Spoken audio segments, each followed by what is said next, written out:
It's Empty Folder, everybody. Welcome to the show. In the previous video, I promised you that I'll give you the secrets of the rich. So, without further ado, rule number 1. Stop being poor. Once a new season starts, there's 0 SOJs, 0 items, and there's an empty marketplace. Everyone's level 1, pushing hell, and there are about 10,000 players who want one. And what does this do? It naturally drives the price of SOJ up. Of course, not everyone would be able to afford it, but many will buy the first chance they get. Just as your budget doesn't allow eating out, yet you keep ordering DoorDash. While the first SOJ feels nice to have, it does make more sense to sell it and purchase it a week later, for perhaps 1/5 of the price. So, rule number 1, sell high, buy low. Talking about a season reset, and one of the good things here in Project Diablo 2 is that botting is absolutely prohibited and it's punished instantly and harshly. So our economy doesn't get diluted and flooded the first weekend like in Diablo 2 Resurrected or games that actually have naturally hundreds of thousands of players. As in any video game economy though, this will happen eventually. In all ARPGs like Diablo, we are able to farm items and accelerate the economy, while in real life we can't just dig for gold in our backyard. In real life we exchange our free time for cash, which is taken out from our employer's pocket. That's why we don't observe the same effect here. In this instance, money is being circulated in the economy instead of just being printed. Yet somehow farming items in Diablo feels much better than working. So even if work is calling or your beautiful wife is upset, we keep these maps rolling, baby. So, rule number 2, invest in playtime as early as possible and sell all hot items that cross your way. Now, after several trades, you will start stacking some low runes, Is, Goose, and I bet you will get itchy to spend it. But the only time you should be doing this is to be able to significantly boost your clear speed in maps. Screw defenses, why need them anyways? It's not like we have the balls to play hardcore. Remember, clear speed is king. Season 11 comes with a big change to throwing weapons sockets. That's a very big buff, so look out for ethereal rare throwing weapons.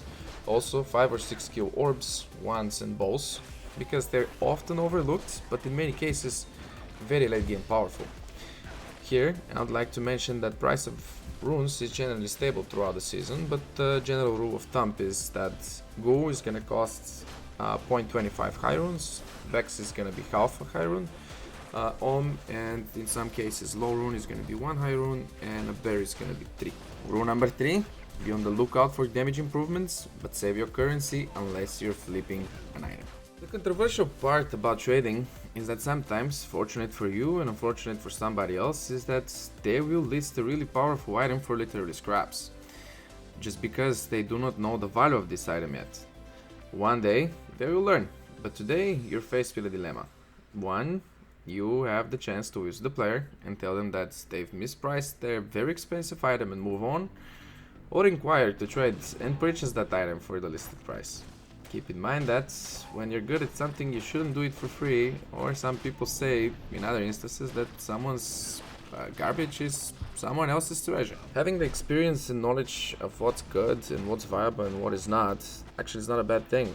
This experience comes with a lot of trial and error, a lot of playing and a lot of time.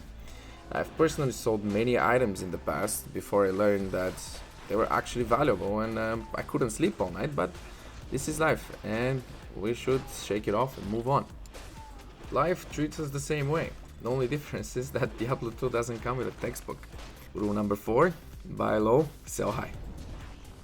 Lilith's Mirror and Vial of Lightsong are the most expensive standalone items in PD2 that can drop while you're doing your side quests, which do 2 different things. One copies a GG item, while the other makes it ethereal, which actually adds the cherry on top for already goated weapon or armor. Now, let's ask the question, how many people want to mirror items first week or second week, and how many want to buy an SOJ? Early in PD2 season reset, we will encounter SOJs for pretty much and almost the same price as a mirror would be.